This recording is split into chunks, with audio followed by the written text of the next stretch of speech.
میرے انتہائی محترم بزرگوں سعودیوں، سب سے پہلے تو میں آپ حضرات کو اس کی مبارکباد دیتا ہوں اور اس کی خوشی اور آپ کو خوشخبری اس بات کی سناتا ہوں کہ اللہ نے اپنے فضل سے، اپنے کرم سے ہمارے اجتماع کو صحابہ کے اجتماع کے مشابہ کر دیا۔ ہم سوچتے ہیں انتظام اچھا ہوتا، اجتماع اچھا ہوتا۔ سیرت میں یہ ہے کہ جہاں انتظام جتنا خراب ہوا وہاں اللہ کی طرف سے اتنی بڑی فتح حاصل ہوئی۔ ساری سیرت اس سے بھری ہوئی ہے، جہاں جتنی بدنظمی ہے، بارش کی، سردی کی، گرمی کی، بھوک کی، کھانا ختم ہو جانے کی، غلہ ختم ہو جانے کی، صحابہ پر تکالیف اور صحابہ پر زخم آنے کی، جہاں جتنی تکلیف زیادہ ہے وہاں اتنی بڑی فتح وہاں موجود ہے۔ آپ سیرت پڑھیے، آپ کو ساری فتوحات جو ملیں گی وہ صعوبات میں، ناگواریوں میں اور تکالیف میں۔ صحابہ خود فرماتے ہیں ہم نے ساری خیریں جو پائی ہیں وہ خیریں ہم نے ناگواریوں میں پائی ہیں۔ اللہ تعالیٰ کو مجاہدہ اللہ کو مطلوب ہے، اللہ کو مجاہدہ مطلوب ہے۔ وہ کس شکل میں لائیں گے؟ مومن کو چاہیے کہ وہ اللہ تعالیٰ کی طرف سے آنے والے ہر امر پر اپنے آپ کو ثابت قدم رکھے۔ اسے معلوم نہیں کہ اللہ تعالیٰ مجھے نوازنے کے لیے اور میری ہدایت کے لیے اور میری مغفرت کے لیے کون سا حال مجھ پر لائیں گے، انسان کو خبر نہیں ہے۔ اس لیے ہم اس پر اللہ تعالیٰ کا شکر ادا کریں کہ اے اللہ تیرا فضل ہے کہ تو نے تھوڑا سا کھانے کا، پینے کا، آرام کا نظام متاثر کر دیا۔ تو ہم تجھ سے سوال کرتے ہیں اس خیر کا جو خیر اس تکلیف پر آنے والی ہے۔ ہم تجھ سے شکایت نہیں کرتے اس تکلیف کی جو تکلیف پیش آئی ہے، ہم سے سوال کرتے اس خیر کا جو خیر اس تکلیف کے بعد آنے والی ہے۔ اس لیے کہ قرآن نے کہا ہے ان مع العسر یسرا،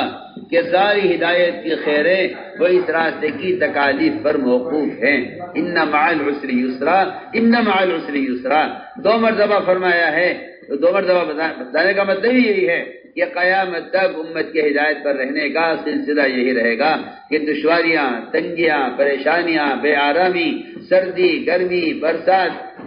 یہ سارے احوال پیش آتے رہیں گے۔ جو اس پر جمیں گے ان سے ہدایت کا اور جنت کا وعدہ ہے، جو اس پر جمیں گے نہیں ان سے ہدایت کا، جنت کا کوئی وعدہ نہیں ہے۔ اس لیے ہمیں اللہ تعالیٰ کا شکر ادا کرنا چاہیے کہ اللہ نے ہمیں اس قابل سمجھا کہ اللہ تعالی ہم پر صحابہ والی تکالیف لائیں۔ اللہ نے ہمیں اس قابل سمجھا، ہم اس قابل نہیں تھے کہ اللہ تعالی ہم پر بارش لاتے اور ہم پر یہ تنگی و پریشانی لاتے، ہم اس قابل نہیں تھے۔ اللہ کا اس پر شکر ادا کرو کہ اللہ رب العزت نے اس قابل سمجھا کہ ہم پر صحابہ کے زمانے کی تکلیف کا ہلکا سا ایک نمونہ آیا ہے، ہلکا سا ایک نمونہ ہے یہ جس میں اللہ تعالیٰ میں آزمانا چاہتے ہیں۔ لیکن اللہ تعالیٰ کا یہ وعدہ ہے قرآن میں کہ جو ان حالات میں جمیں گے ان کے لیے اللہ کی طرف سے جنت کا، ہدایت کا، اجر و ثواب کا وعدہ ہے۔ نحمدہ و نصلی علی رسولہ الکریم พี่น้องที่รักของอัลลอฮฺตะอาลาครับท่านบอกว่าอันดับแรกท่านต้องการที่จะบอกข่าวดีกับพี่น้องนะครับเป็นข่าวที่ประเสริฐเป็นข่าวที่จะให้พี่น้องได้รับความสบายอกสบายใจได้รับความดีเนื่องจากว่าการรวมตัวของเราในครั้งนี้นะครับอัลลอฮฺตะอาลาให้มีความมุชับบะฮะห์มีความใกล้เคียงกับการรวมตัวของบรรดาซอฮาบะห์นะครับเพราะอะไรล่ะเพราะว่าในการรวมตัวของบรรดาซอฮาบะห์นั้นมีน้อยมากในเรื่องของวัตถุมีน้อยมากในเรื่องของระบบ